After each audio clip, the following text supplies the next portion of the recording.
Welcome to Niña podcast, embracing your inner child while leading with strength. This is a space for Latina women and beyond who are ready to break generational cycles and lead from a place of wholeness. Together, we will reconnect with the little girl inside, the one who dreamed big, felt deeply, and longed to be seen, and honor her as we step in fully into our power. Join me, Maria Benitez, for heartfelt reflections and empowering conversations about identity, healing, culture, and leadership. Each episode invites you to embrace your inner Niña while leading with authenticity, compassion, and courage.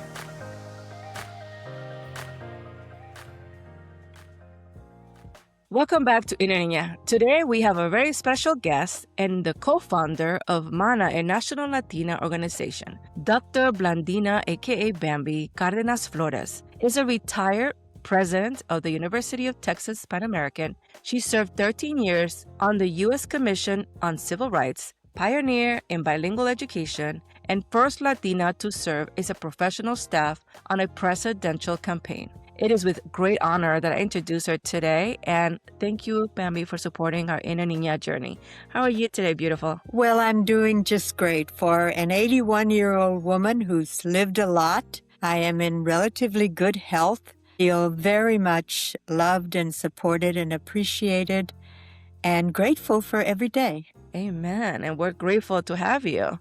So, fun fact, I met this beautiful young lady in a couple of events we had throughout our annual MANA conference. And she is one of the co-founders of our MANA national organization.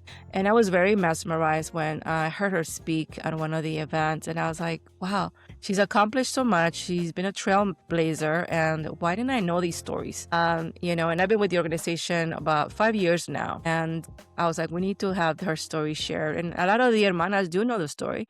But we have, and I make a point to highlight that we're creating a lot of Latina leaders through the organization. And we have really young ones coming up that we need to have these stories be told. Because like I mentioned to you, I am fortunate and grateful that I stand on your shoulders because women like you, Latinas like you, started an organization in the 70s to give us a voice. And we wouldn't be here. This platform would not exist if it wasn't for leaders like you who took the risk, because there's always a risk when you do something that's out of the norm, to create a space for us. So I want to thank you for that. And I want you to share your story. Who is Bambi Cardenas? Well, she's la niña de Rodolfo Cardenas y Amelia Cardenas, who grew up in this really unique and incredible community of Mexicans and Mexican Americans about 3 miles from the Rio Grande. In 1944, just as the war was coming to an end, my parents, like the parents of most of the women who came together to form MANA, had gone through the Depression, and then they went through a war. And I am the granddaughter of immigrants from the Mexican Revolution. And there's not enough understanding, I think, about the Mexican Revolution. It did help shape our thinking, our commitment, our values in very special ways. My community I grew up in a starkly segregated town, but the closest thing to apartheid that probably existed anywhere in the United States. And that had its positives and it had its limitations. I say positive because I grew up in this community, and segregation itself sheltered us from the day-to-day indignities of discriminatory thinking. It also had us living under conditions of great disparity. We were a poor community in a material sense, but not poor in any other way. I always say we weren't poor, we just didn't have any money. But the fact of the matter is that I grew up with very poor people, and I grew to appreciate them, to understand their intelligence, their faith, their trustworthiness, their work ethic, their patriotism, their caring for each other. It was because we were all in the same boat. We trusted each other and supported each other. So I have difficulty talking about growing up in difficult circumstances because I consider myself very privileged, very, very privileged to have grown up learning how to interact and respect and support and be supported by people of different educational backgrounds, people of different status, economic status. And I learned to value people for not for the degree they had or not for the money they had or not for the car they had, but for who they were as human beings. And I think that's the beginning of leadership. That's the beginning of coming upon a purpose for your life. Because we had little and others had more because they had power and we did not. I thought of myself as someone who was going to change that from the time I was very, very young. As you can tell by the color of my skin, I was often in situations where somebody would say, "Oh, but you're not Mexican." And I would just, "Yes, I am." It was like, hell no, you're not going to denigrate my culture or the people that I love. So that warrior in me, if you would, was born very, very young. And I still say that if I were ever in a natural or human emergency, the people that I would want to be with would be the people of my barrio because they were intelligent, they cared for each other, they would care for me as I would care for them. That's interesting. Thank you so much for that. Those stories I love hearing. And you remind me also of my mom because she's your complexion. So when you tend to be lighter, you tend to see things a little different because I always used to joke with her. I said, we're somos del lechero, del carnicero, because my sister and I look like this and my mom looks like you. She they will talk to her like she was privileged and but she never said anything. She was always very like modest. She would stay quiet. But the fact that you were feisty if not to say no, I am Mexican, and so it doesn't take away to credit the heritage, right? And you also have an advantage because like right now in current times, because if we look like this, we're an easy target. Fortunately, that's been the case since forever, right? And you got a chance to see that during that period, right? How did you address that? Well, interestingly enough, I was born in 44. In 1954, the Supreme Court uh, had found in two cases that were very important. The first one was Hernandez versus uh, Texas, I guess, and that involved the reversal of a murder of a murder finding against a man who had been tried by an all-white jury. That case was pivotal in our civil rights journey because they found that indeed Mexican Americans were a class apart. Prior to that, a case in my hometown called the Salvatierra case, what in 1929 had found that Mexican children could not be segregated on the basis of race because they were Caucasian. So after a number of appeals, that ruling stood. But then the Texas Commissioner of Education and the local Anglo school district said, well, we can't segregate them on the basis of race, but we'll segregate them on the basis of language. So at that point, the Mexicanos in the barrio of San Felipe said, hell no, we'll form our own school district. And they did, and that's the school district in which I grew up, and I indeed was privileged within that community. The community had I would say about 60% of our population were migrant agricultural workers, and they would leave in April and then come back in close to November, October or November. So one of the things that I was fortunate in that both of my parents spoke English and Spanish. So I went to school already reading both languages. And so my teachers would say, okay, Bambi, from the first grade, now you're going to help the kids who are coming in to catch up. So I was getting this teaching, and that progressed all the way through high school. And so I came to know the power of learning, of teaching and learning, but I also understood that these kids were very bright. They just needed the right educational approach, and they needed somebody to believe in them. So I guess I turned that power, that knowledge, into what eventually became my power as a civil rights advocate. I also understood that discrimination isn't just individual. I've never given a damn whether anybody approved of me. I wasn't looking for the approval of Anglos or the inclusion with Anglos. I knew who I was and I knew where I belonged. But I also knew that I had to make changes at the institutional level. We had to work for equity and parity at the institutional level.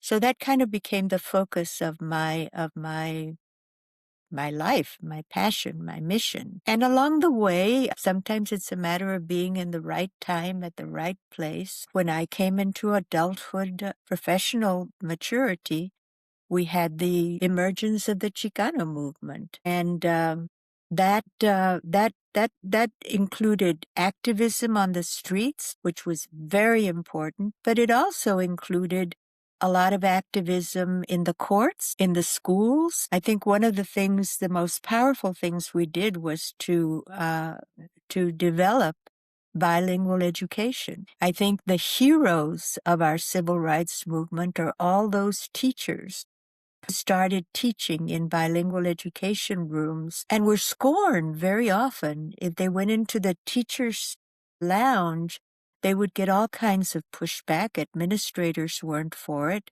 but they kept on because they knew that when they connected to the child in their own language, intellectual development was occurring, and also emotional development was being pushed, was being achieved. So I think that was probably the first and most important institutional victory that we had. And today, of course, it's been proven over and over again that when children are instructed in their own language, when identity is affirmed, children will do better. And I did have the opportunity to work with the Office of Civil Rights and the Department of Justice in some of the major cases, in some of the major interventions. And that eventually caught, and I also was very privileged to work with an incredible man by the name of Jose Angel Cardenas. And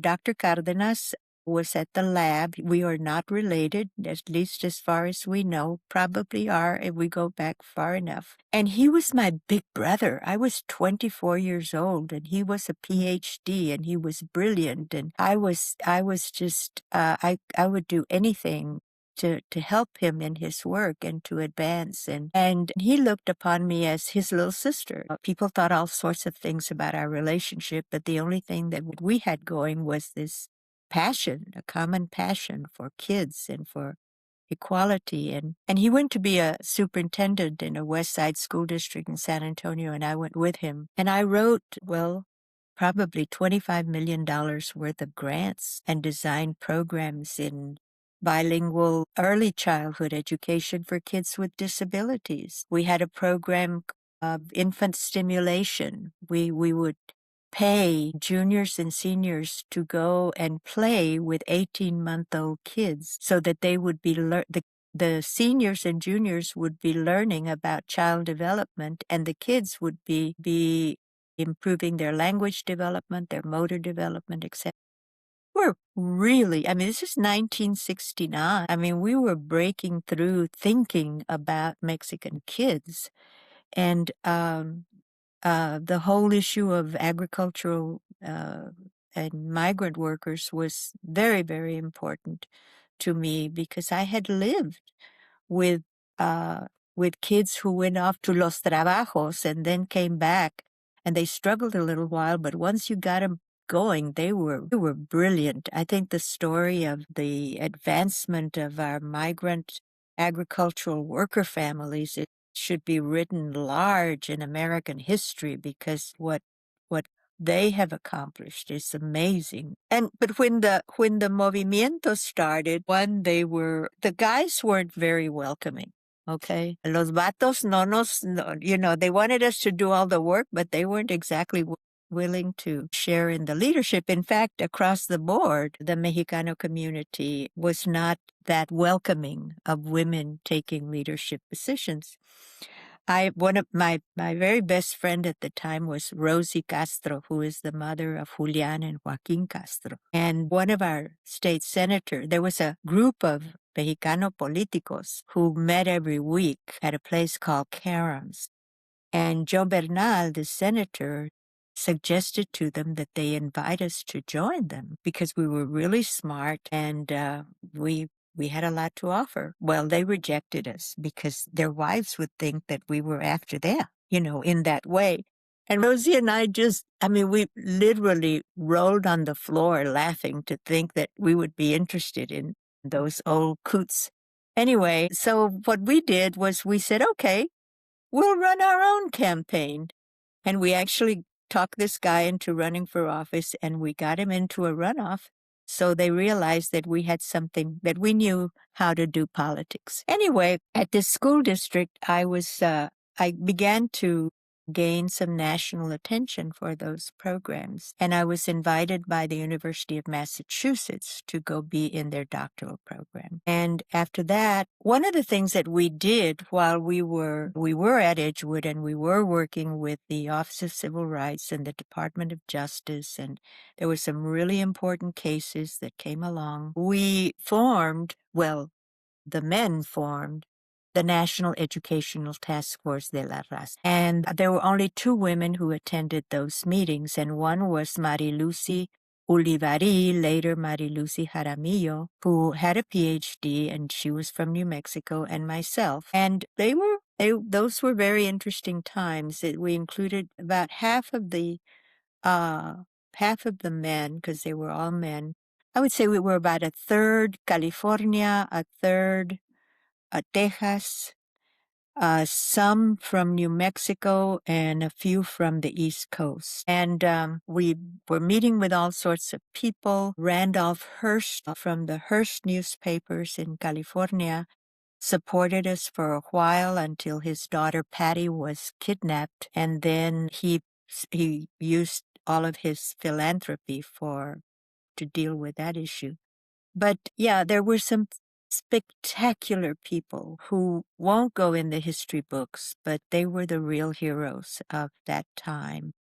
So anyway, for myself personally, what happened after that was that as I was getting my doctorate, I was invited by the Rockefeller Foundation to participate in a program with 4 minorities. There were no minorities being invited to the White House Fellows Program.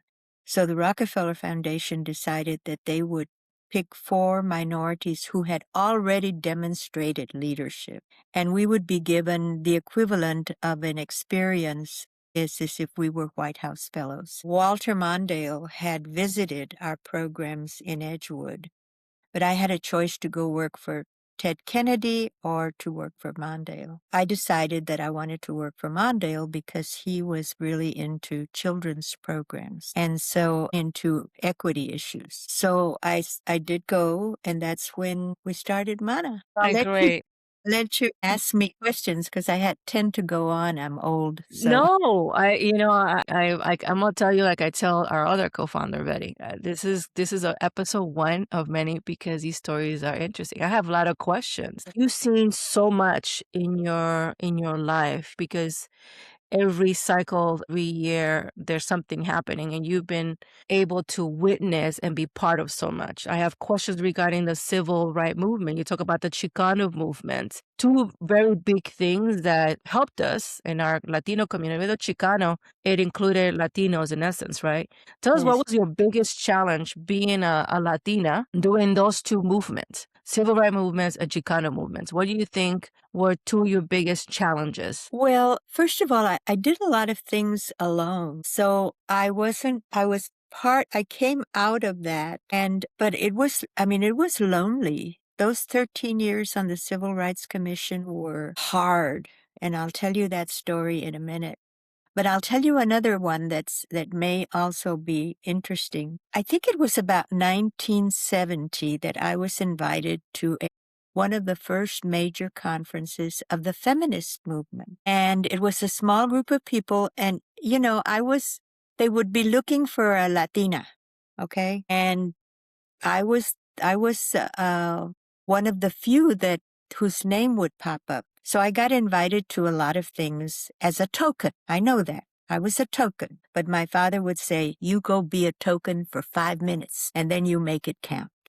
So that was my attitude, but I knew that I was there to fill a slot. I never let that inhibit me in any way. So I was at this feminist conference. I mean, Gloria Steinem was there, Betty Friedan, the whole 9 yards, and one African American. So I was the Latina, Chicana, whatever, and as much as I tried to talk about working women and talk about the needs of, single head of households and, poor women, I could not get that to be part of the agenda. And I'm a pretty effective speaker. So I looked around and I said, this is not for me. I also had problems with a very, very strident anti-man philosophy, and I understood it, but I said, my God, our men are also victims. So I decided that wasn't for me. And I gave him the names of other, mostly Mexicanas that I knew who could participate in that. So I kind of left that on the side. And I was interested in the fate of children, particularly poor children. That's what mattered most to me. So when I started getting these national opportunities, I was not involved in the day-to-day activism of the Chicano movement. But I knew the women who were, and I knew the struggles that they faced in getting the men to really acknowledge that they were co-equal leaders. And so I said, okay, I'll do what I can over here. Because from the time I was growing up, I remember from the time of 1954 in the Hernandez case. In 1954, my parents and a group of their friends said, oh, we're going to integrate the swimming pool. We had a swimming pool in my hometown, paid for by the city, but no Mexicans were allowed. Mexicans had been turned away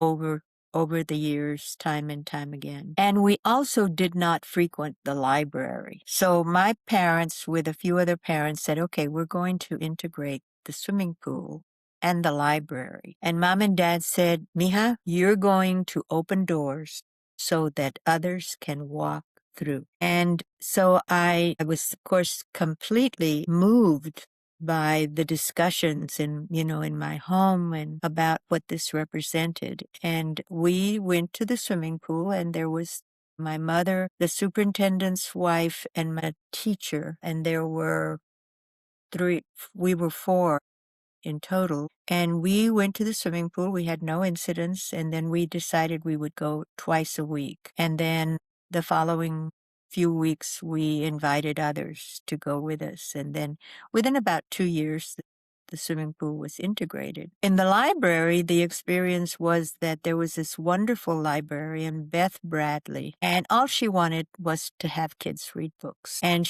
when I walked in, she just put her arms around me, and that change came about. So my motto, my central mission, I saw it as opening doors and having others walk in after me. So I whenever I could, if I was not going to follow through, I always made sure others did.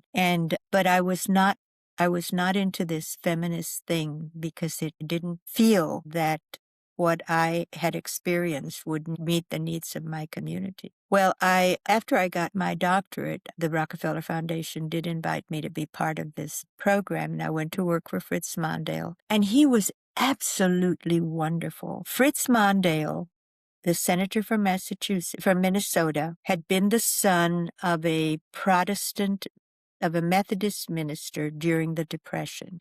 And he said, Bambi, we were very poor. So he would wear the hand-me-downs from the other kids in the church. And in the summer, he would go to work in the migrant labor fields with the Mexicans who had come up from South Texas to work in the fields in Minnesota. And even when he was in the White House, his best fishing buddy was still somebody he had met in the migrant labor fields. So he had this passion for doing something for migrant agricultural workers. And that's how he had ended up in the school district where I was doing all of this programmatic innovation. So I was low man on the totem pole in his shop, but we had this special bond because he had gone to Uvalde, Texas during the walkouts, and he had met Genoveva Morales, a grandmother who was supporting the walkout.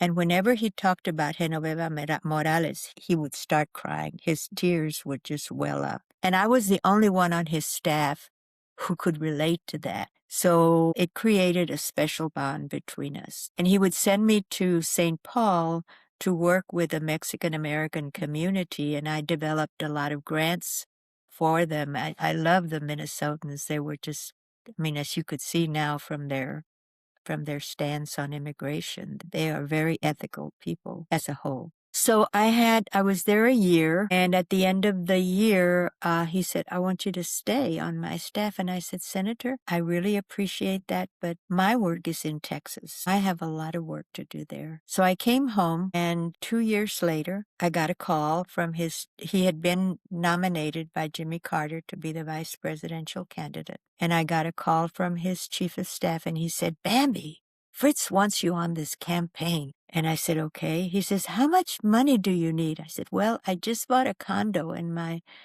payment is $365.47, and I don't owe anything else. And he said, okay, we're going to pay you $365.47 and all your expenses. So I went on the campaign trail, and I think I am the first Latina to ever be professional staff on a presidential campaign. And I learned a lot. We traveled all over the country, and they were always sending me to Jewish events. And Fritz would say, Bambi, what are you doing here? You're supposed to be helping me with the Hispanic community. And I said, well, here I am. I'm probably part Jewish, which I am. Anyway, we won, and everybody kept talking about going to the transition team, and I didn't know what a transition team was. So I said, okay, going back to Texas. And about 3 weeks later, I got a call from his chief of staff, and he said, Bambi, we want you on our team here. And I said, well, Dick, I said, if I'm going to Washington, I want my own shop.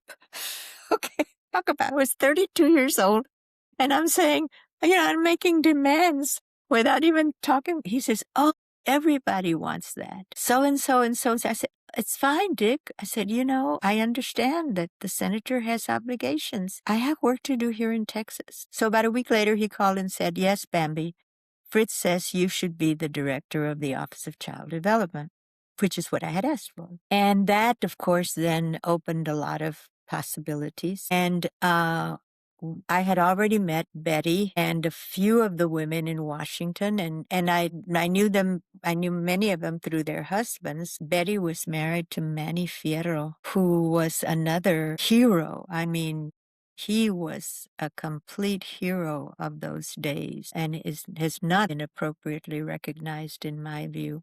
I'd met Hank Lacayo. Hank Lacayo was the top Latino. He had created the Latino Action Committee for Latin American Advancement in the union, among all the unions.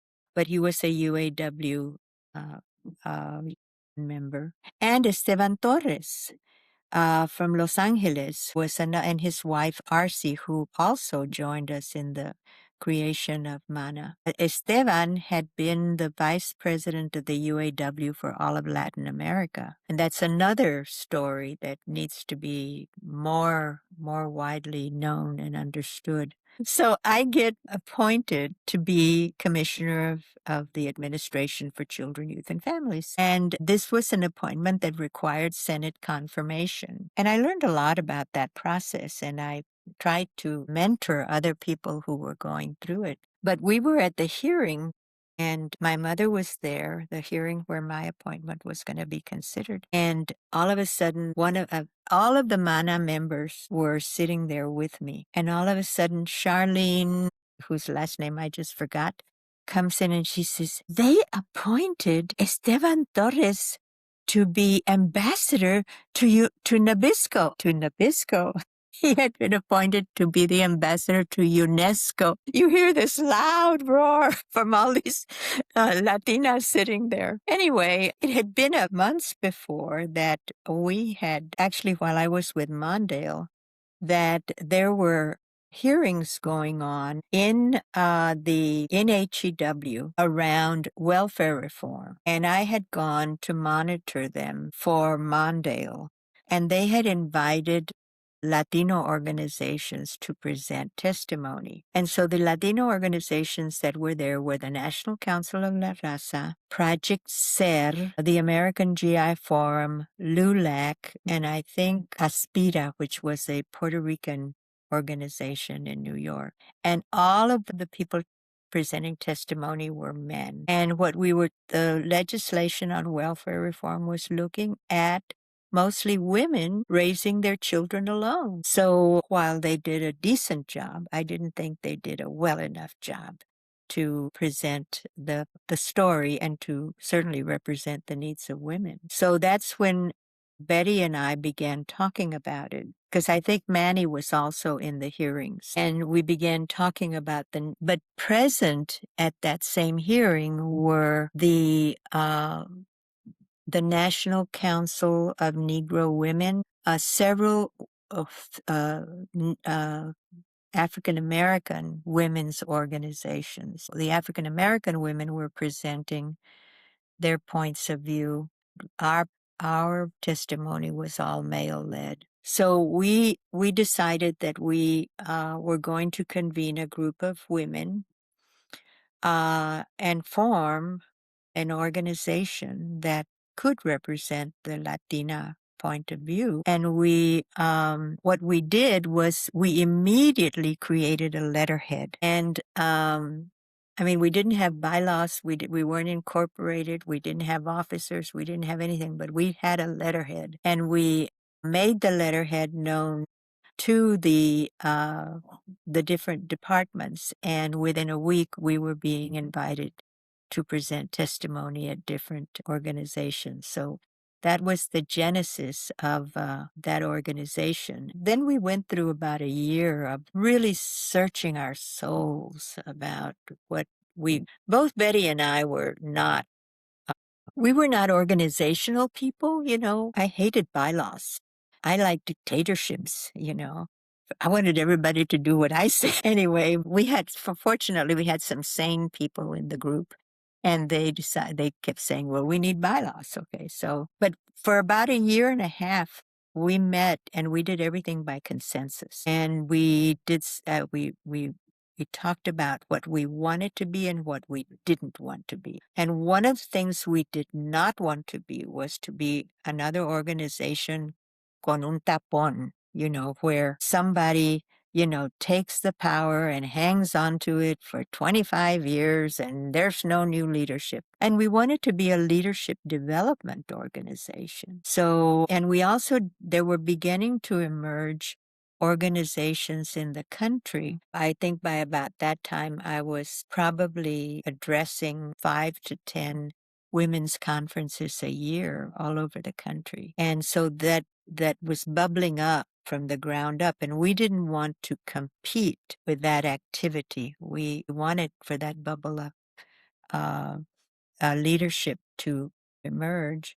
And so the one thing that I'm very proud of from that discussion was that we came up with a structure, I don't know if it's still in place, whereby we would elect a vice president and a president. And I think we served for 1 or 2 years, and then automatically the vice president would become the president. So it was a presidential apprenticeship almost. And we wanted to keep the cycle of leadership constantly emerging. That had its pluses and its minuses, but anyway, that was our best judgment at the time. So to a significant extent, I also have always believed that sometimes the greatest act of leadership is to step aside and let other people lead. Because that's how, for a community like ours that is still in a process of developing political uh, uh, power, you need that kind of regeneration. And so I think one of the things maybe you haven't heard about me that much is because I've always been in that mode of, okay, I've had every honor I could ever need. For me, it's about rebuilding, regenerating, helping this leadership cadre. I like to say we don't have stars, we have constellations. And so our job is to create constellations of stars, not just one star. So yeah, that went through. And then I did get the appointment as Commissioner of the Administration for Children, Youth, and Families. I was 32 years old and I was running $1 billion budget. And I had 3,000 employees. And they soon learned that I meant business. But again, I think that growing up in the community in which I grew up, I learned the power of soft authority. Think about it. Soft authority. Authority that is earned and not imposed. Authority that grows by empowering others and not by holding on to power. And that's very consistent, I think, with what I call Latino feminism. Because Latino feminism is about pushing the bottom up. It's not about, it's more shepherd than drum major. Jesus Christ was a shepherd leader. He led from the back and he changed the whole concept of leadership. And I'm not pushing a religion here. I'm looking at leadership as a process. So we need shepherd leaders. We also need some drum majors, but I think we need much more the shepherd leader, the leader that says, we build, we keep building. And then we need the people who are willing to take the strong stand. I'm very proud of my work in HEW in the Administration for Children, Youth, and Families. We had some budgetary expansions, and one of the things that I'm proudest of, what the agency was unique in that it had a lot of discretionary money, and the way to spend that discretionary money was delegated from the secretary to my position. So I had a lot of people, trying to take pieces of me. And we had about $400 million in a discretionary pot that I had to make decisions on. So for 2 days, I had all of the potential beneficiary groups present to me on how we were going to spend that money. And that included research and training and technical assistance. And so I listened to everybody for 2 days from 9 to 9, And then at the end of it, I said, okay, we're going to do so much here, so much there, so much there. I mean, talk about power. And then I said, well, I think it's very clear to me that the intent of Congress is that we should expand services to children. And when I look at our current budgets, the most underfunded populations are Indian and migrant populations. So in one fell swoop, I doubled the funding for Indian and migrant Head Start. And I am so proud of that. It was, we went, so the next year we were fighting for the reauthorization of the Head Start legislation. They had taken care of all the constituencies. And then I said, but wait a minute, what are we going to do for Indian and migrant populations? And they said, well, we've already taken all of it. I said, okay, I want a clause in the legislation that says that the Indian and migrant allocation will be increased by the consumer price, by growth in the consumer price index yearly. Well, the next 3 years, the consumer price index increased by about 17% every year. So that ended up, again, doubling anyway. And so those are the stories that nobody ever hears about, but they make a difference in people's lives. I married, and then I became pregnant, and I started to have a lot of problems with the pregnancy. So I left the job after 3 years and I came back to Texas. And about a week later, I was told I had to spend the next 4 months in bed or lose the pregnancy. So I was lying in bed with a stomach that just, and I couldn't get up to do anything except go to the bathroom. And I was getting phone calls from the vice president's office, and they would send me speeches for me to review because Fritz wanted to know what I thought. Okay. And then after a while, Harley Frankel, who had been a wonderful colleague, he had been a lobbyist for Head Start, called me and said, Bambi, we want you back. And I said, well, Harley, I'm lying here in this bed with this mountain sitting on top of me, and I'm not going back to Washington. He said, okay, well, what if we appointed you to a commission? And I said, well, okay, Harley, but Harley, I'd like to be with the rich and famous. I've always been with the poor and downtrodden. Couldn't you give me something a little more fun? So about a week later, he called and said the president would like to appoint you to the U.S. Commission on Civil Rights. And of course, this had, interestingly, the Civil Rights Commission had held a hearing in San Antonio exactly about 11 years before. And I had listened to the testimony of a lawyer by the name of Matt Garcia. And I had said to myself, someday I want to be good enough to present testimony to that commission, like Matt. And so here, 11 years later, I was being asked to serve on the commission. My son was born in January, and that month, I got an invitation to attend the United Nations World Conference of Women as part of the U.S. delegation in Copenhagen. That's a long, beautiful story, but I confronted the Iranian delegates.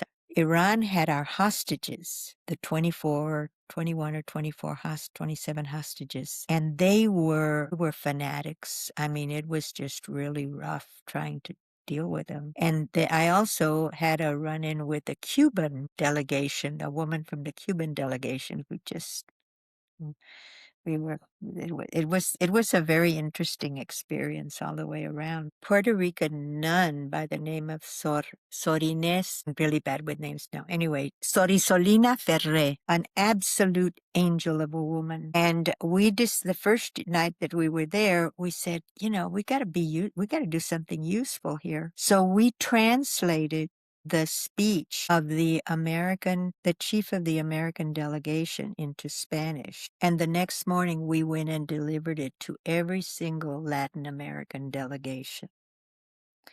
And some of the delegations were interesting. A lot of them were the wives of the president. But in particular, there was this woman from Bolivia who, at that time, the only female president of a country in Latin America was the president from Bolivia. And we became friends with her. And the next day, coup went against the president of Bolivia, and she was removed from office. So that became a major issue. I'm not going to go into it right now, but it was a very interesting experience. So all of a sudden there was that international perspective. I had already been, when I was Commissioner of Education of Children, Youth, and Families, I had been the U.S. delegate to the Organization of American States Inter-American Children's Institute, and we met in Guatemala and Uruguay. And again, there I was representing the United States, speaking both languages, but more importantly,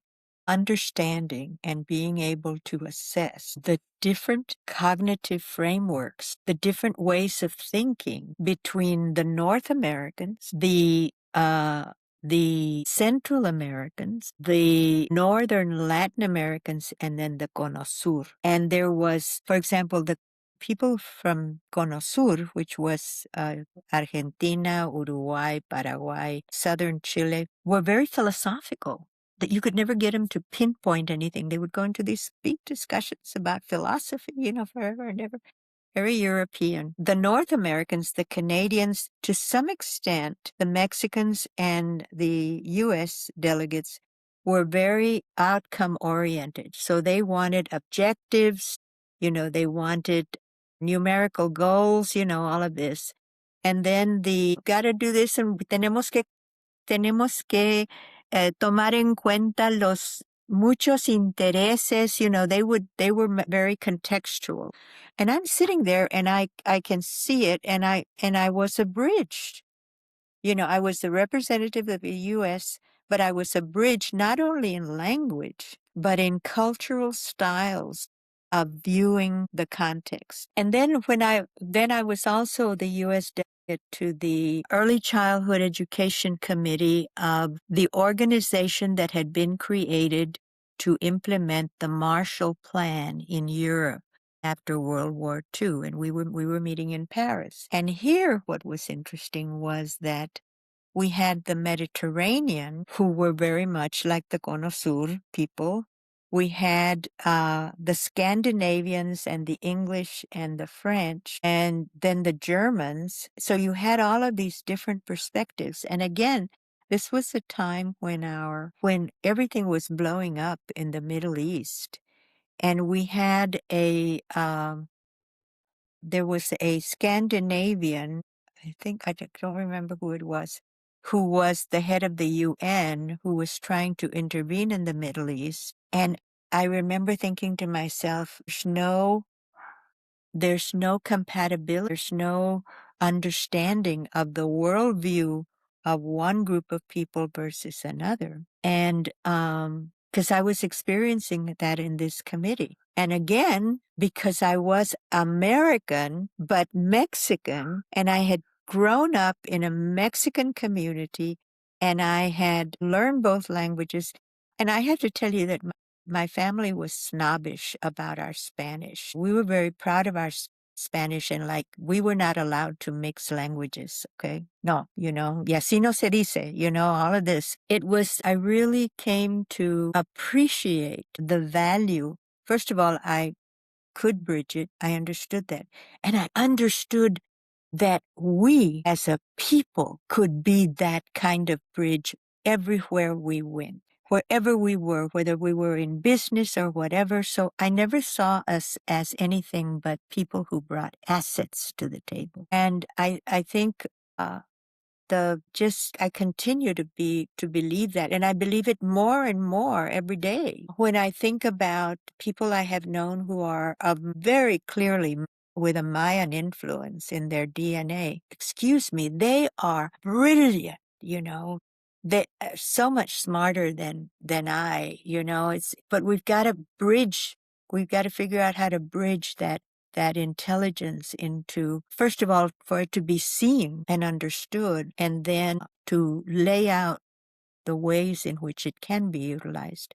So I am very optimistic about what we bring to this country, what we are. And I think knowing that and having grown in my understanding that just makes me more passionate, more committed to saying, aquí estamos, the world has changed, the right now, I think that less than 8% of the world's population is of European origin. And so you either decide to understand that the assets are pretty well distributed among all people. We have the geniuses and we have the not so smarts, and we have the heroes and we have the jerks, pretty much evenly distributed. And the challenge for us is to figure out a way to make it all work. So I think the most gratifying part of my life is that I have seen this blossoming of Latino and Latina. So how much time do we have left? I have no plans. We can go a little bit more. So we can go 2 hours. I'll make it 2 episodes. I'm telling you, there's 2 more, but I want to cover 3 parts, if you don't mind. Okay. I just want to give credit and 3 things that stand out to me. First, I want to give credit to your parents because they were beyond their time. The fact they were also advocating in the way they were raising you. They actually led by example when they went and they segregated the library and the pool. So that was early in the stages where that was not the norm. So they set the tone for you. Second, I want to give credit because you're bilingual. And when you speak with pride and you put in your Spanish words in there with pride. And then the reason I have to mention that is because it was a certain timeline where it became illegal to speak Spanish in the classrooms. And so there's a generation, and I know this because when I moved to California, one of my friends who's Chicana, she mentions it's like in the 70s, we weren't allowed to speak Spanish. Our parents forbid us to speak Spanish, so I don't know how to speak Spanish, right? So there's actually a timeline where that was even became like a law of the land at one point. But the fact that you're from that generation, and I'm really proud that you're showcasing that. Be proud of your roots. Be proud that you speak two languages and speak both. And if that's to be Spanglish, then be by all means, which is what we're teaching the girls right now. Be proud of your roots. Be proud of your heritage. And I was talking about it, in another episode where pronounce the words correctly Also, because it's beauty. It's a beauty in our culture, right? So right. that's ahead of your time for you and your parents. Another thing that stick out to me, and I want to koi that, and I want to make sure I get it right. You spoke about leadership and explain to me. Make sure I didn't get it right. Is it a quiet leadership, or you were? What's the right word? I just want because I want to koi. I want to because sometimes we want to come out passionate and we want to make a point, but you said it very eloquently. Be quiet Well, leadership, right? Is that what you said? I talked about exercising soft authority.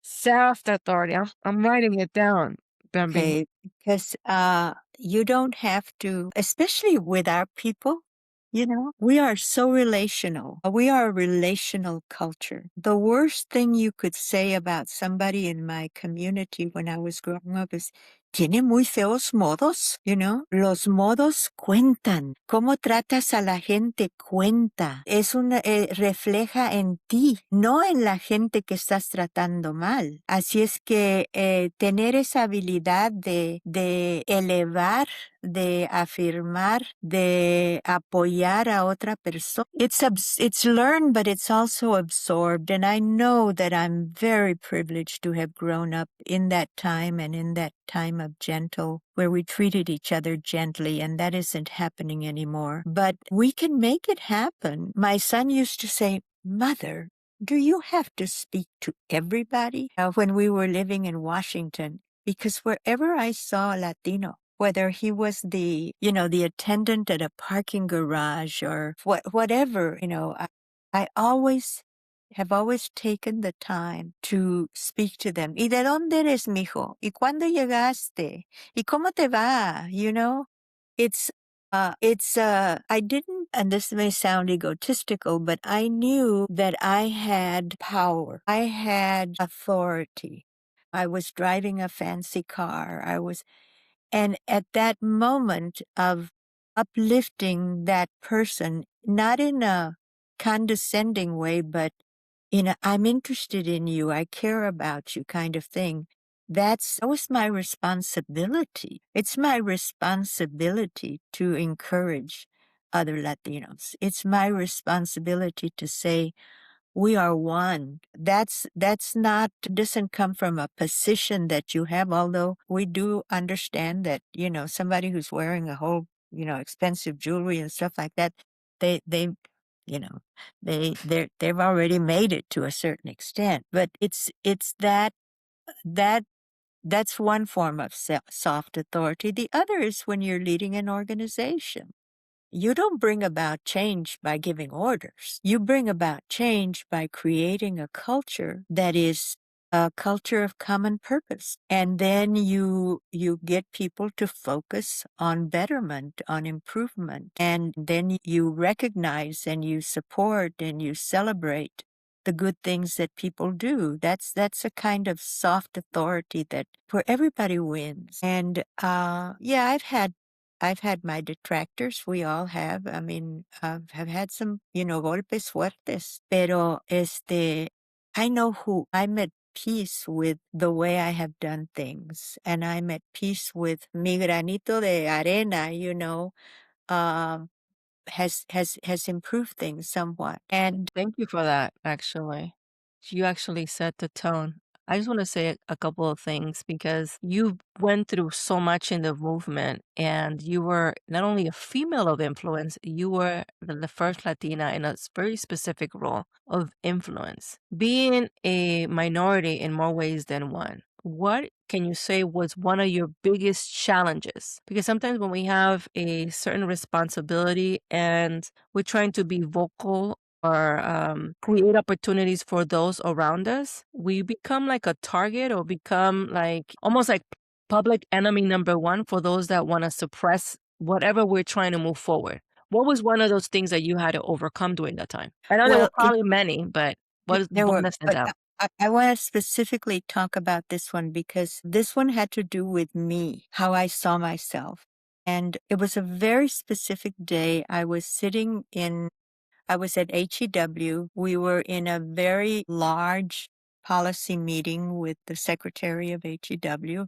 It was about budget. And in DC, in Washington, the competition for airtime in those meetings is very, very strong. And I was sitting at this table with all these people with these pedigrees, the granddaughter of the secretary of quien sabe qué in the administration of Franklin Delano Roosevelt, y que Harvard, y que Yale, y que Princeton, y que, well, all of this, And there I was, and I had had a PhD, and I had the support of the vice president. As a Latina woman of that time, I think it's better now. We were raised to be modest. We were raised not to call attention to ourselves. Now, I was lucky. My folks were not that much, but the culture was. So you didn't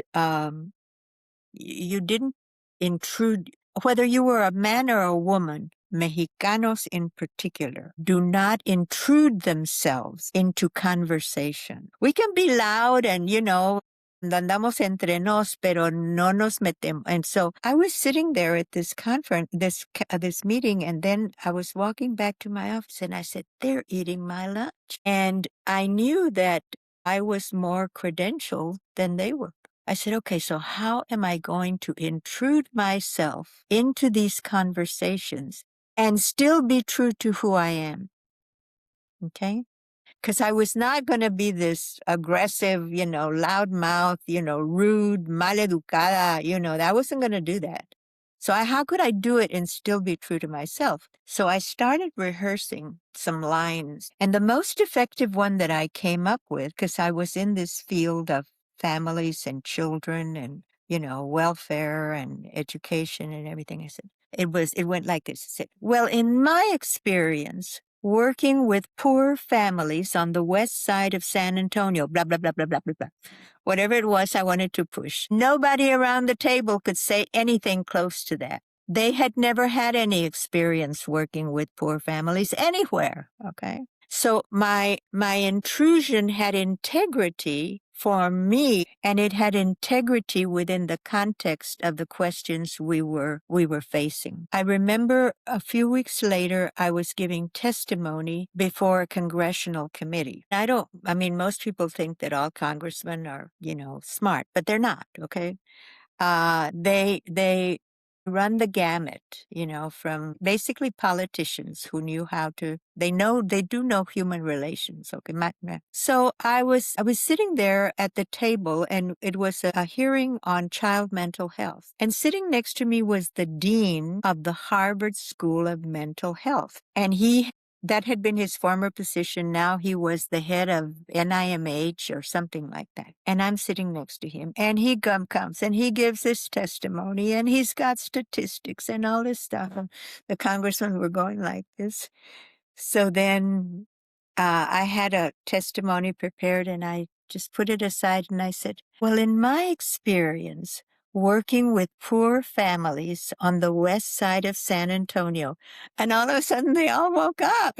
So again, you got to understand the arena in which you're playing. And then you do have to prepare yourself, but don't prepare yourself by saying, oh, how am I going to sound? It's not about it's not about your performance. It's how am I going to be heard? There's a difference between how am I going to be sound and how am I going to sound? How am I going to look? It's not about you. It's about how is your audience, the people you want to reach, and what is it that you want to leave with them? So it's always about thinking about the object of your communication rather than the source of your communication. You can't be you can't do it off the cuff like somebody we know right now, Laz. But you do have to anticipate. Now, the hardest. Well, I'll just get right to the point if we have time. Um, in 1980, I was appointed to the Civil Rights Commission. By November, Ronald Reagan had won the election and Jimmy Carter had lost. My husband and I were going to buy a new house, and we had put down the earnest money on this beautiful home in the hills of Austin. And we put the turkey in the oven, and then we said, let's go see the house. So we got in the car and went to see the house, and I looked around, and then I came home and I said, Andy, we can't buy that house. And he says, what do you mean we can't buy that house? We've already put down our earnest money. I said, no. I said, look, Ronald Reagan has been elected. I am going to be one of the few Democrats in the executive branch. And I don't want to be worried about making a mortgage payment and worrying about the stands I'm going to take. And to his credit, bless his little pointed head, he said, okay, we won't buy the house. So we lost our earnest money, but I walked into that situation confident that I was going to be able to be true to myself. So the issue is always about being true to yourself. True to what you know, in the best way that you know it. You may be mistaken, but in the best way that you know it, you have to be true to you. And you have to also challenge because you can't. No, it's not just off the top of your head again. So I became a member of the commission. I mean, I functioned as a member of the commission, and then I think it was about a month after Reagan was appointed, I got a call from the White House Personnel Office, and they asked me if I intended to continue on the commission. And I said, yes, I will continue as a member of the commission in the same manner that all commissioners before me have continued from one president to another. And indeed, at the time, the commissioners did not serve at the pleasure of the president. They served not for terms, but they generally tended to serve for about 6 years. And they were not changed by any they had never been removed by any president. And that was because the commission was by congressional history was intended to be an independent commission. Just like right now you had all this controversy about the Federal Reserve and Mr. Orange wanting to take people off it. So, a few months passed, and then we got word that the president was going to remove members of the commission and replace them with his appointees. Well, that became a national controversy. I mean, I ended up in Time magazine, all over the place. In fact, one of the photos that I sent you was, but the Democrats controlled the Senate. So they he appointed some people and they refused to confirm them. So we stayed on. And then the following year, he actually fired us. And I still don't think I don't think it was Ronald Reagan, but he had this far right section they were the Stephen Millers of the time. And they wanted to take control of the Civil Rights Commission so that the Civil Rights Commission could basically say that things like affirmative action were unlawful.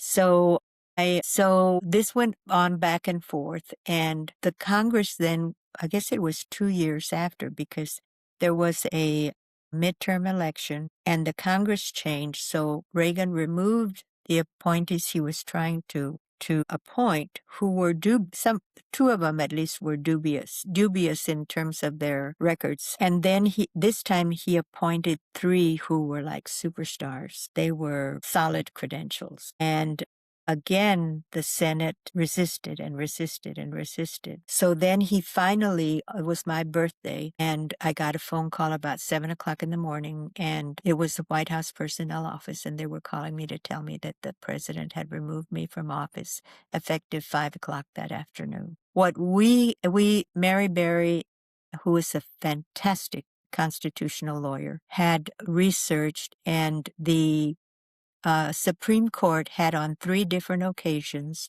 ruled that members of an independent commission could not be removed because by definition they could not be independent if they lived with the threat of removal. So we decided that the next day, which was the day after the day when that picture was taken, I flew to D.C. and we filed suit against Ronald Reagan. And the district court reinstated us. What happened then was that the reauthorization of the Civil Rights Act was next on the agenda. And Reagan said he would not sign the reauthorization of the Civil Rights Act unless he got his people approved and confirmed by the Senate.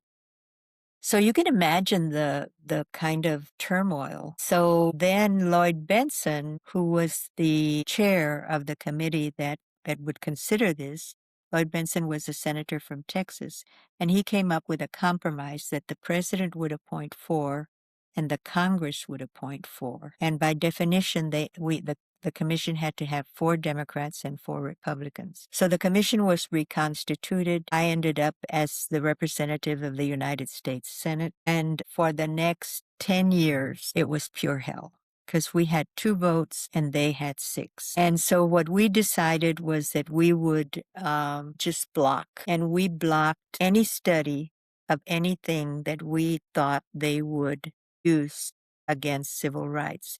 We had scheduled a study on bilingual education, and so I voted against that study for bilingual education for the next 10 years because I didn't want that to be in their hands. And we also got the budget cut almost in half so they would have less money to do their propaganda. And they wanted to do a study on, I think they wanted to do a study on abortion. And I said, yeah, go ahead and do a study on abortion, So it was tactical all the way around. But I'll tell you a funny story. There was he appointed as chair of the commission a man from San Diego, actually, Clarence Pendleton. And Clarence was a hustler. There's just no other way to do it. And one morning I woke up and there was Clarence Pendleton and Linda Chavez, and they were blasting an issue that had come up before the commission that had to do with making bus accessible to people in wheelchairs. And they just said it was just too expensive. And the other issue had to do with equity in pay for women. And I remember that Penny talked about Looney Tunes civil rights. Anyway, my stomach it just went like this, I had this iron vice in my stomach, and immediately I had a headache that wouldn't stop. Well, I had a full day because I had important work to do at the office, and then Henry Cisneros had appointed me to serve as chair of a commission on economic development, and I had scheduled a meeting. So somehow I got through the day, trying to vomit, and I couldn't, and, just the whole thing. I came home about 7:30. I walked in, and my mother said, "Mija, you look terrible." I said, "I know, Mama, I know. I'm just going upstairs and try to get some rest." So I went upstairs, and a few minutes later, my mom comes up to my bedroom and she says, "Mijita, you need to go to emergency. You look really bad. I'm afraid you're going to have a stroke." I said, "Okay, Mama, you stay here with Rudy, my son." I said, "And I'll drive myself to emergency." So I go into emergency, and this gorgeous Mexicano doctor comes in, just must have been, he looked like the president of the junior class, he was just gorgeous. And he comes in and he looks at me, he says, "Ma'am, you're having an anxiety attack." And I said, "Oh, okay." And then he says, "I'm going to get you some Xanax, and I'm going to give you a list of psychiatrists for you to go see in the morning." And he walked out. He says, "I'll be right back." And I sat there and I said, I wonder what he would say if I told him the President of the United States was out to get me. And then I started laughing. And when I laughed, my stomach relaxed and my headache went away. And he walked in and I said, I don't need your Xanax and I don't need a psychiatrist. I'll see you later. So again, it comes back to, yeah, you're going to go through some rough times. Those 13 years, either Mary Berry got sick as a dog or I got sick as a dog every month. But we kept the commission from unanimous decisions that would have eliminated minority scholarships, would have eliminated what was then called affirmative action, now it's called DEI, would have eliminated all kinds of guarantees. We kept and they stayed open for 30 years until the Supreme Court began shutting the door again. Again, those are things that, it's not, it's activism in the sense, but you make a change, And now I see a lot of young Latinas who are in the corporate world and they're still figuring out a way to make something work for our community in a better way and for their companies. I mean, we are a hell of a market. So it's not a win-lose proposition. It's a win-win proposition. And I'm Mhm. glad that you were able to do all this, but you also seen how in some case we've gone backwards, right? You've been leading this fight, in your way, in advocacy, leading the organization that we are part of, but you also seen a lot of dismantling and some of the initiatives that were pivotal to how the organization got started, right?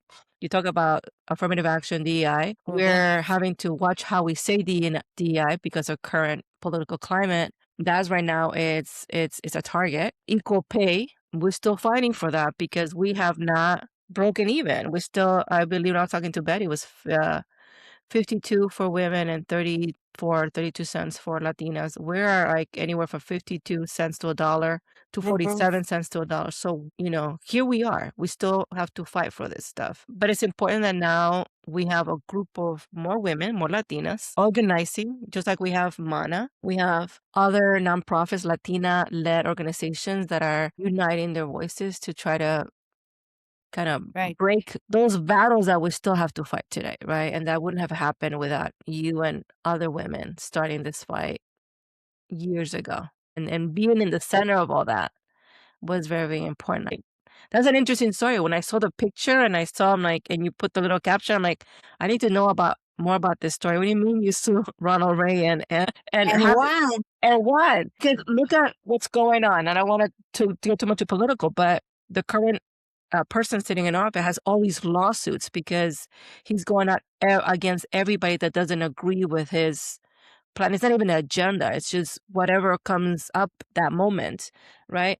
And people are afraid to actually take a stand, afraid to actually fight for, because you're going against so many people, right? But you decided, no, I'm going to go. And then you were, I'm looking at the picture right now. You were there with another advocate. Her name is Mary Frances Berry, right? Both of Yes. you stood, and then there are two minority women going against a powerful man in office. That had to be really challenging for those times too. Well, and I wasn't raised either. I always tell people I wasn't raised to get a divorce, and I got one.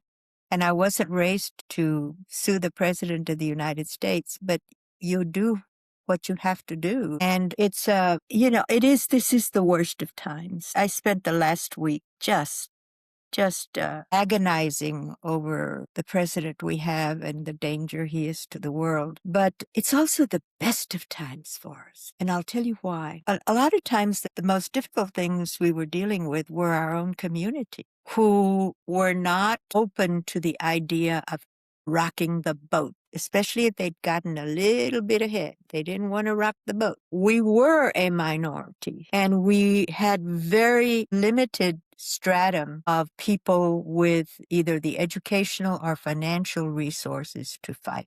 And those people were conflicted because they didn't want to lose what they had. Right now, we are stronger within ourselves than we have ever been. Yes, there are still people who are looking out for number one, but as a whole, we have a stronger sense. And you know what to a certain extent, when we're attacked, we have a stronger sense of solidarity, and we are under attack. So that's another asset. We are more educated, we are more credentialed, we are more experienced in the ways of both politics and the corporate world than we have ever been. When I went to Senator Mondale's office, there were about maybe 10 Latinos in professional positions in the Congress of the United States. We had Roybal, we had Gonzalez and De La Garza, and another man and we had the delegate from Puerto Rico in elected positions. But among the staff, who are the ones who run things, we may have had 10 people. Now there's hundreds, okay? And they've gotten that experience. So we are la fuerza, y luego our demographics, we are a market. We did not have the privilege of being a recognized market until I remember McDonald's started having some commercials with Selena in it. But when we started, you would have thought that Mexicans didn't brush their teeth or use deodorant or eat post toasties or whatever, because we were nowhere. Now, we still are not equitably represented, but we are stronger. Now, the challenge is to, first of all, build on our assets. We cannot win this argument by focusing on our victimization. We have to focus on our assets. And the other is to really understand the instruments of leadership. Now, one of the things that we did have going for us was that the Johnson administration had poured a lot of money into these developmental efforts for change. The war on poverty enabled us to create we had money to create organizations. We had money to innovate and develop better ways of doing things. We had money to convene. Those organizations could send people to conferences, and that's drying up. But if you go back to the early 90s, when LULAC was formed, people didn't have fax machines. They didn't have travel budgets. They didn't have cars. They didn't have cell phones. Everything was done by people on their own. So we have to shift our model and say, okay, those of us who have done well, or at least who have done better, now continue to have a responsibility to convene, to vision, to find better ways of doing things, to communicate, to frame the issues as to our greatest benefit. And framing the issues to our greatest benefit includes considering the needs of others. A win-win is always better than a win casi, It's not about beating your chest and saying, yo soy más que tú or whatever. It's about being very, very intelligent, very strategic, and to be, I taught leadership. And one of the books that really was very influential in my thinking was a book called Future Shock, and it was written in 1973 by Toffler. I hope I got that right. And basically, he talked about change being the only thing we can count on, and the fact that change accelerates, and the rate of change accelerates with every change. So if you think about if he wrote it in 73, and you think about the rapid change that has occurred in the last 53 years, 53 years, from in technology, in population, and then you project out.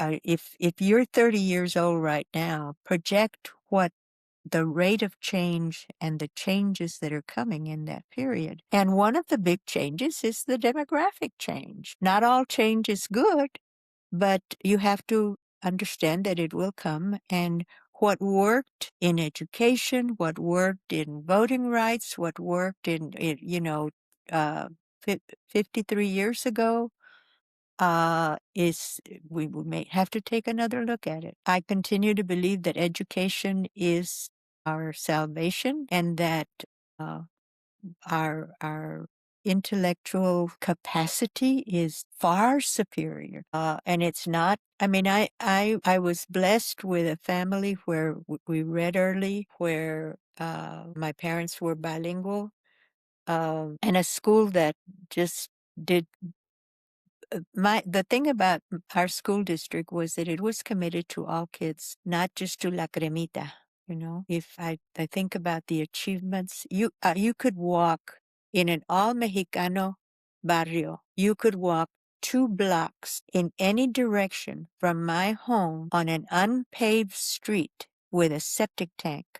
And you would run into a house that produced an MD, a lawyer, a PhD. And then if the number of master's degrees were just incredible. And like I said, it didn't just come from the kids who were, and when I say I was privileged, it's relative.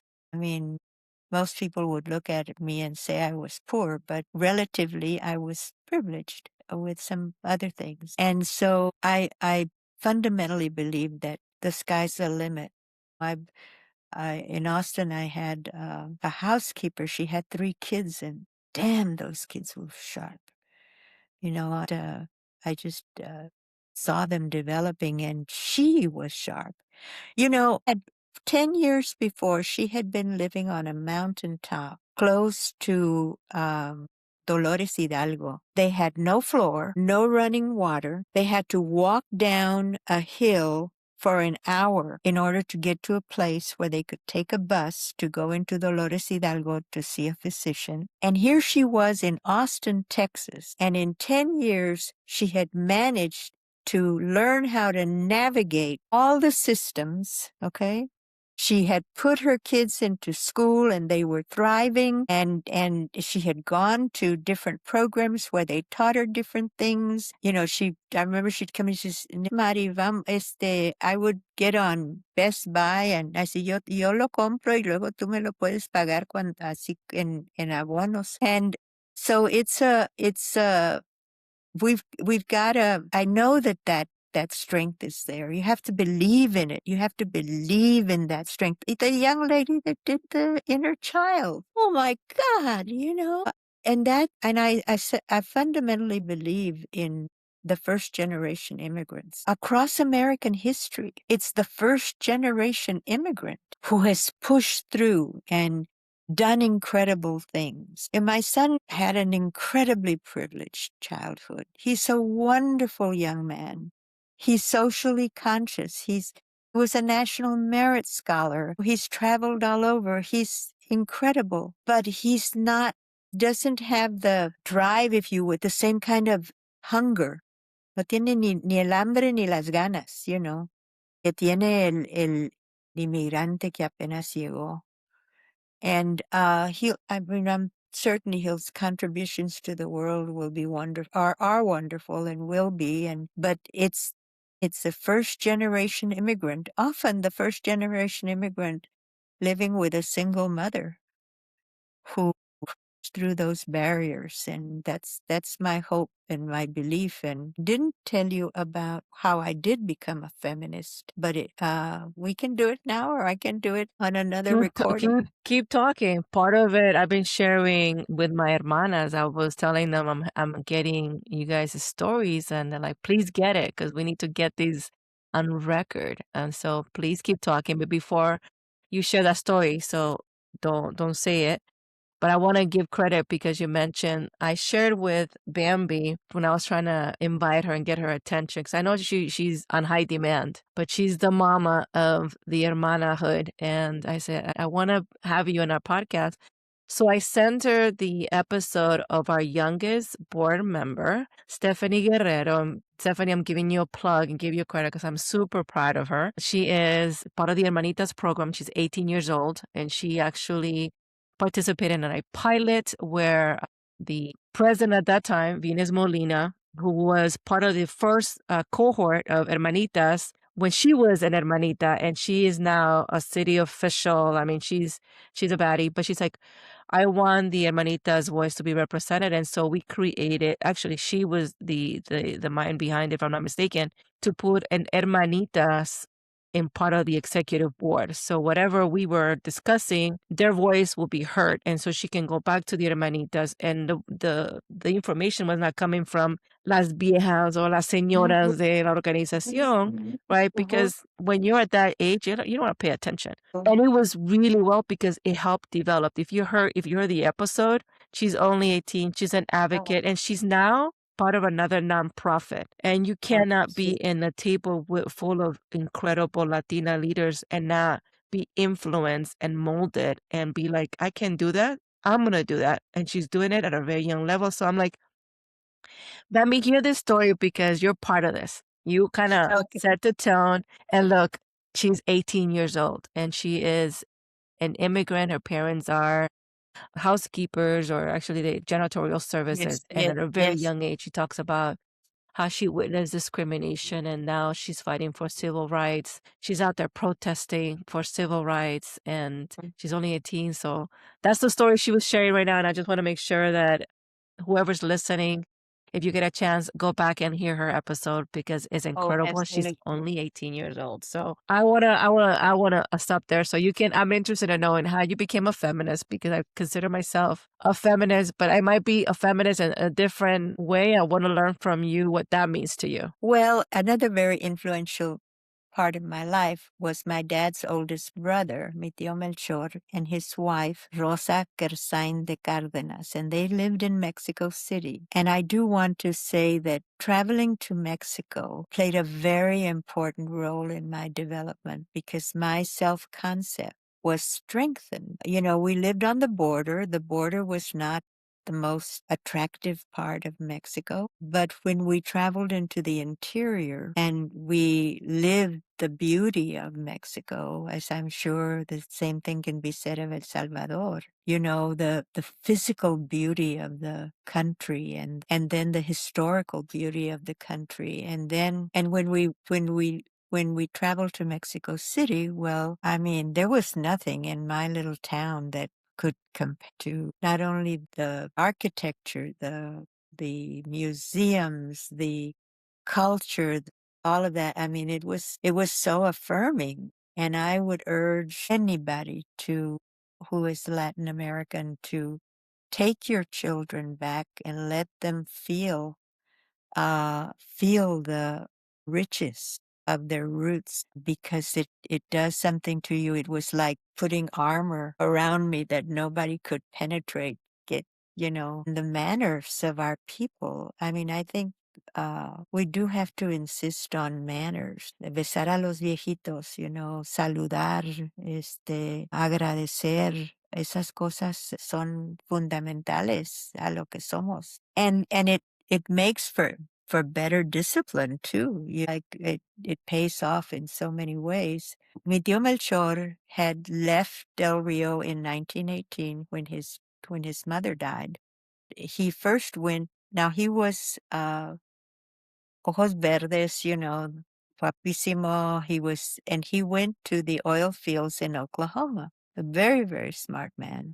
But he experienced a lot of racism, even though, as I said, he was, you know, if he had changed his name to Billy, you know, it might have been a different story, but he didn't. He was Melchor Cardenas Gonzalez. And so anyway, he decided to go back to Mexico. And he did go back and he went to work in the oil fields in Campeche. So he took what he had learned in the oil fields of Oklahoma and he was using it in the oil fields. And he was doing well because all of the oil companies in Mexico at the time were British and American. And because he spoke English, he was doing well.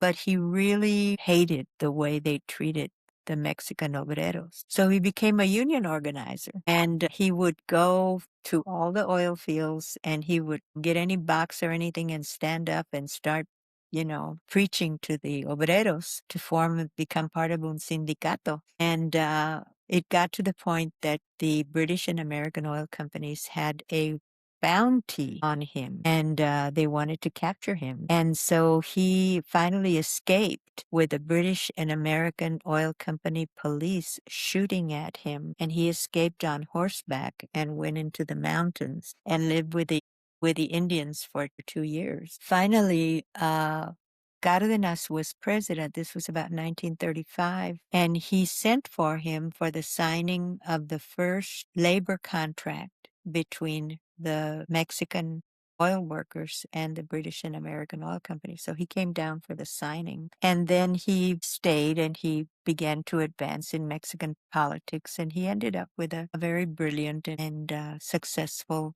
career. But he always came home. 1918, his mother had died of the Spanish flu, influenza, and that's when he left. But he would always come back at least once a year to check on his brothers and sisters. And later on, he would come when travel was, on planes. He would come twice a year. And I was very close to him. I spent a lot of time in his home with Tia Rosa, who was an incredible woman also. And so it was 1983. My son was 3 years old, and they had come in to around Mother's Day to visit, and they were staying in my home in San Antonio. And we went shopping because, when our Mexican relatives come, we take them, they want to go shopping. So we went to North Star Mall, and my aunts and my mother went shopping, and I sat with him around this little pool, and my son was playing around. And then he says, ustedes celebran el Día de las Madres un día, ¿verdad? Yo diera todo lo que tengo. I would give everything I have to be able to go back to that night when my mother died. She died, she got sick at 7 o'clock at night, and by 7 o'clock in the morning, she was gone. And I stayed up with her all night, but I couldn't do anything about it. And then he said, es que la mujer es todo. La mujer es la base de la familia y la base de la nación. Nosotros los hombres. Now, this is a Mexican man who has spent all his life in Mexico. Y mira ese niño, si todos los niños, si todas las mujeres tuvieran la oportunidad que tú has tenido para desarrollarte, entonces todos los niños se desarrollaran como ese niño se está desarrollando. Y entonces acabaríamos con la envidia, con la guerra, con la violencia, porque el hombre al fin supiera lo que es amarse y amándose pudiera amar a su prójimo. Word for word, I didn't forget a single word, okay? And all of a sudden, I said, okay, I know what my feminism will be. I will be a feminist committed to the development of other women. And fortunately, that same year, Maria Antonieta Berriozabal, who had been our first elected city council woman in San Antonio, asked me if I would join her on a Saturday morning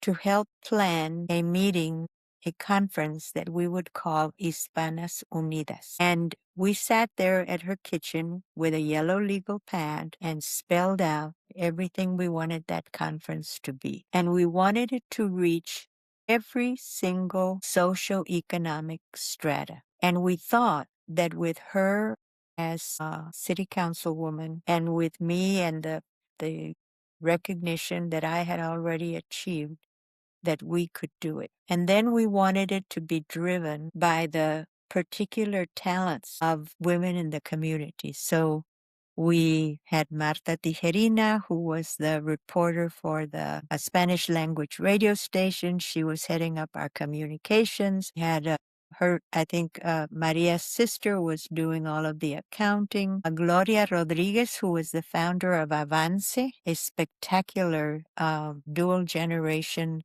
mother-child development program that is a model for the country. She was in charge of getting all of the women who were in these child care and daycare programs coming in. See, everybody had and we basically just said, okay, go and do it. And we had a level of cooperation that was so amazing because there was no competition between the women. And it was really, todas manos a la obra. And it was really, really beautiful. The conference was incredibly successful. There was one woman she had been for a long time, she was the grand dame of Mexican elites women's social circles. She was in the newspaper um and I had known her y me quería mucho. So she came and she brought several of her friends with her, and we were in this circle talking about spousal abuse. And she was in that circle, and there was a woman a very, very low income woman with very little education, una señora del barrio del West Side.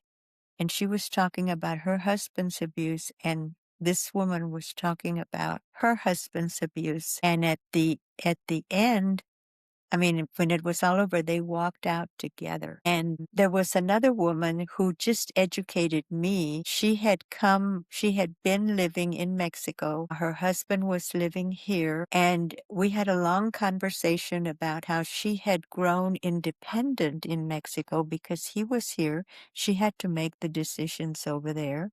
Of course, she had had several children because every year he would go back and pop another kid. And then he had been living in a totally male environment, with the drinking and the whole 9 yards. But most importantly, he had been living with his development being framed by men. And her development over there was being framed, her growth and development. I mean, he had left when she was 17 or something. Her growth and development had been formed by women who were collaborating, in survival. And so when they come together, her oldest kid is now 13, and the husband wants to take over and turn the kid into his clone. And the conflict between them was just, well, they had separated.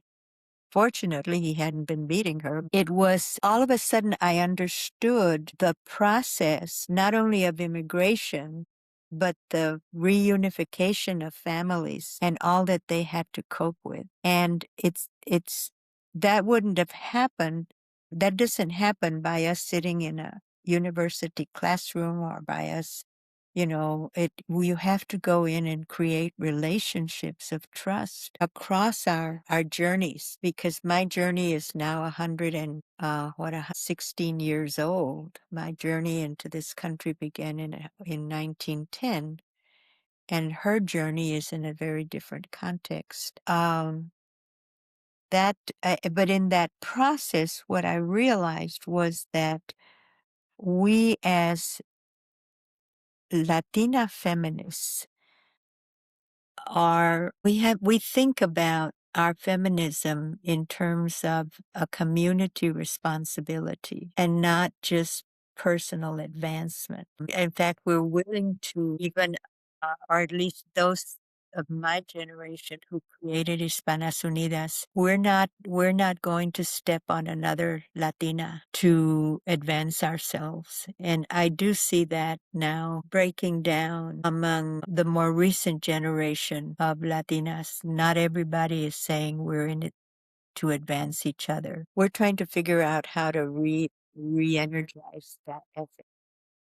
And I think I mean, we're I do. doing that. Yeah, and I think we're doing that with a lot of the groups that are coming up with Latinas, because if we see there's a lot of nonprofit Latinas are coming up. We have our Mana, we have Lean In Latina, we have Hope. We have so many right now. We have from our organizations, they're breaking into other groups, creating other nonprofits, all with a mindset of educating and the advocacy and the development piece. That wasn't as big in the past, right? But the more we bring that community is growing. So I want to ask one question, because you have such a big history, and I am just so impressed. Your mind, Bambi, your mind is, I mean, I have a hard time remembering a lot of the names, and you have so much information, but the fact that you remember a lot of key things and names. I mean, you're a historian, you're a walking historian, which is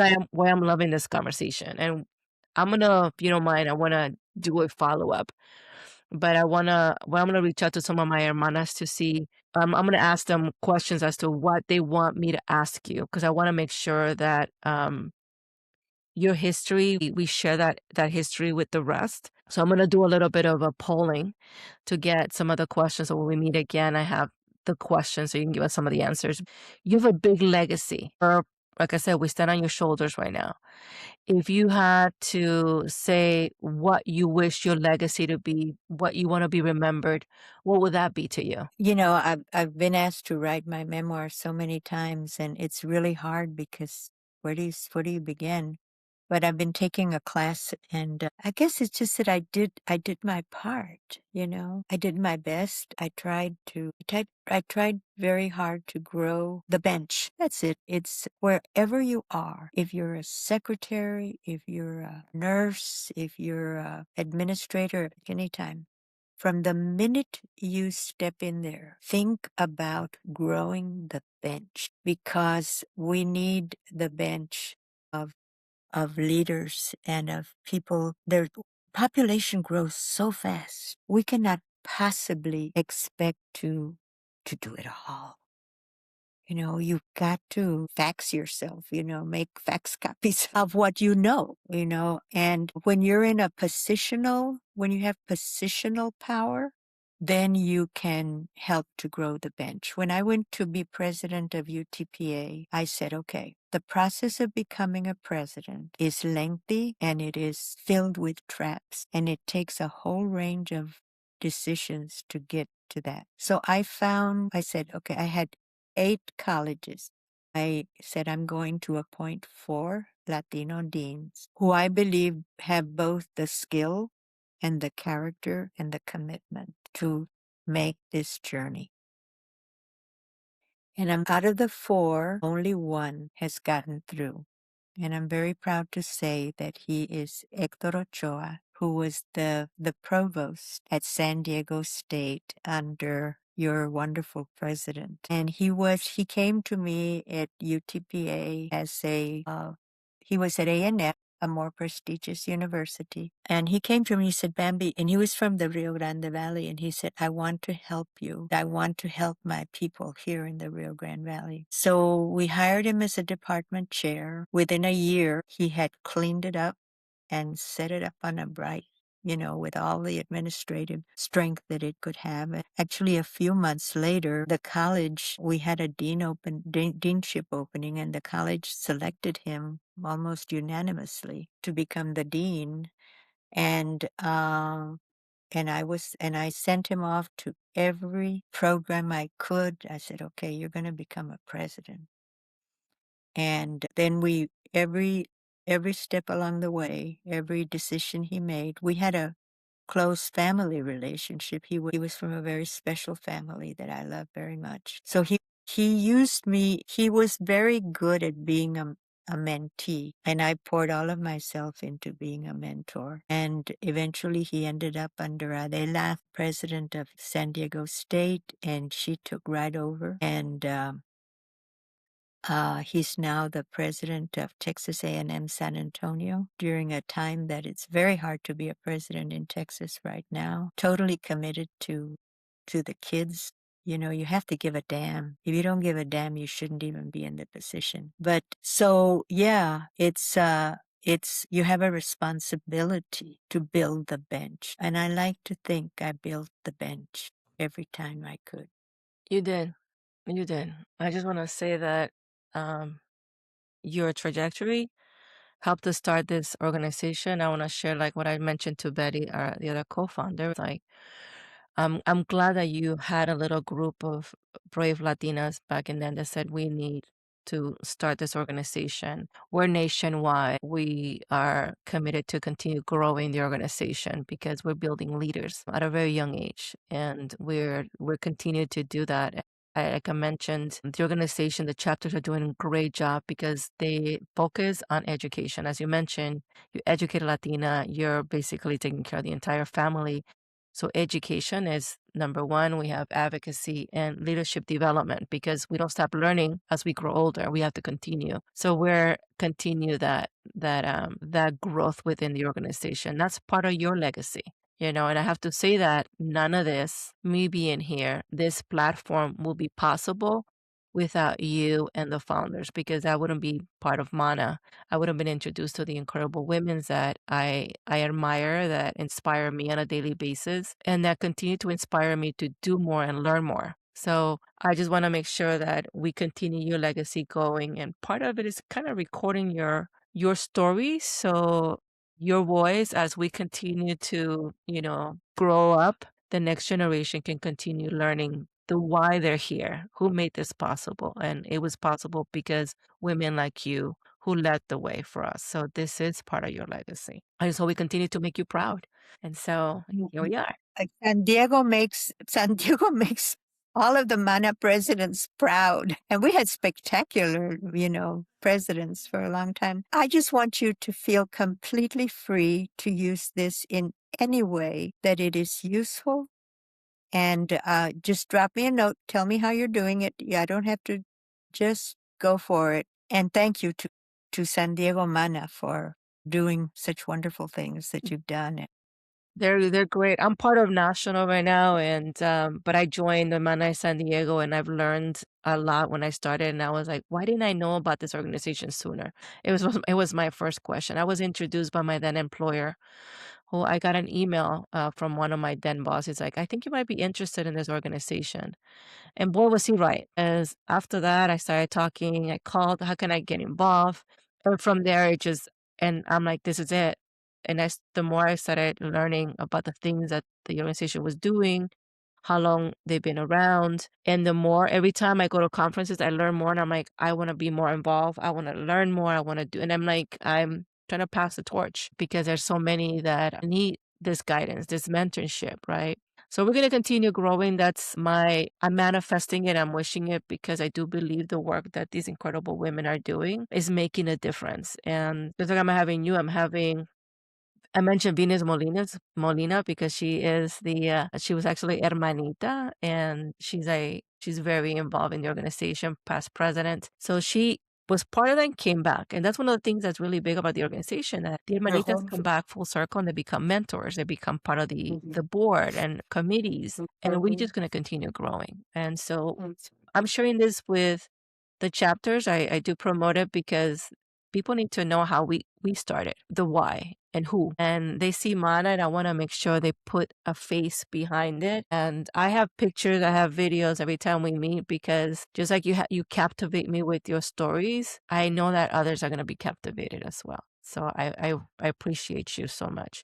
So I have a couple more questions as part of our platform. Is if you had words of wisdom, Bambi's words of wisdom, what would that be? Be true to yourself. I mean, I would recommend a life driven by mission. You can either be career driven, you can lead a career driven life or a mission driven life. And one doesn't necessarily exclude the other. But if your life is driven by a mission, you can never fail as long as you're true to the mission. You can lose things, but as long as you know you're still living with that purpose, then you'll be happy. Take care of yourself physically, emotionally, and spiritually. Find time to take care of all those aspects of yourself. Take care of your mother and your children. And if you have a wonderful partner of whatever gender, take care of that relationship and stay rooted in the community that you care about. Don't be dazzled by being invited to the right cocktail party.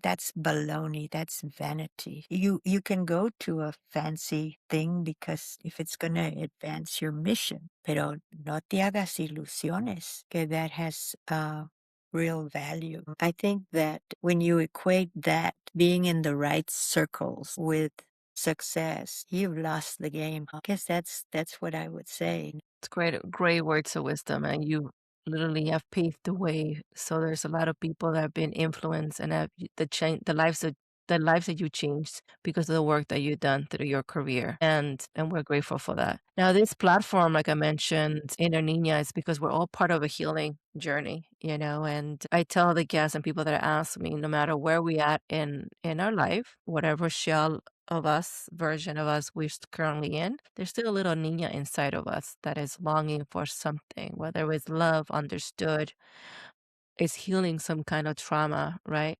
So we have to honor our inner Niña in every level in our life. So if you had a chance to go back to little Bambi, what would you tell her? I've said there were things that it never occurred to me to be afraid to do that other women were afraid to do. Most other women were afraid to do. But there were things that other women did fearlessly that I was afraid to do. Like I could take on the president of the United States, but I can't tell a hairdresser that I don't like the way she cut my hair. It's as simple as that.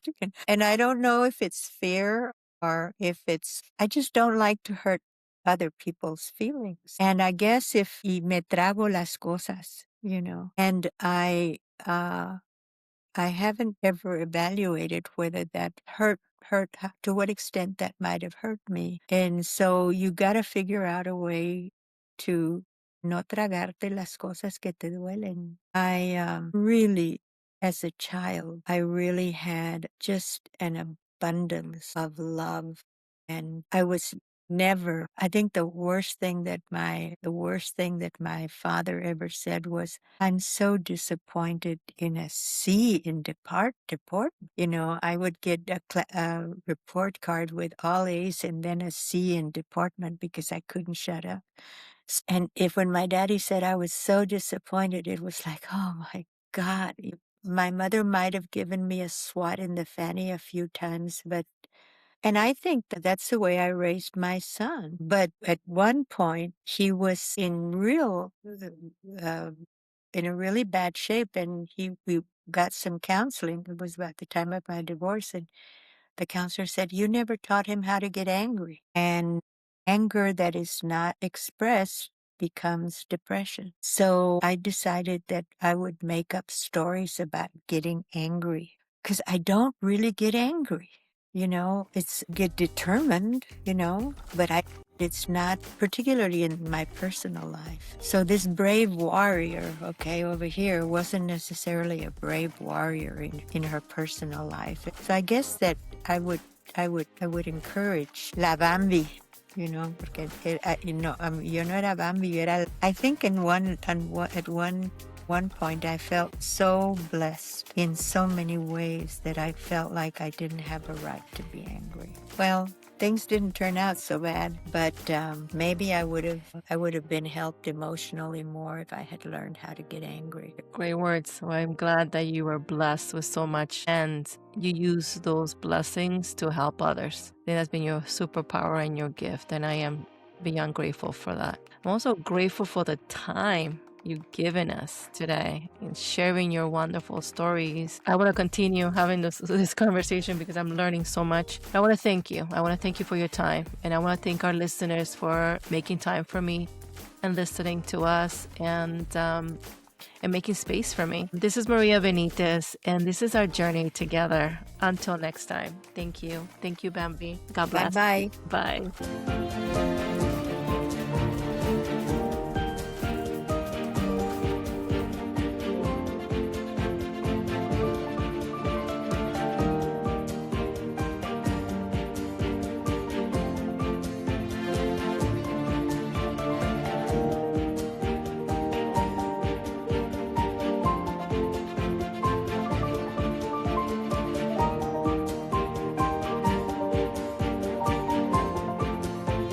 Thank you for listening. Thank you for holding space for me. And thank you for allowing me to walk beside you as you heal your inner Niña. Until next time, please don't forget to follow and subscribe.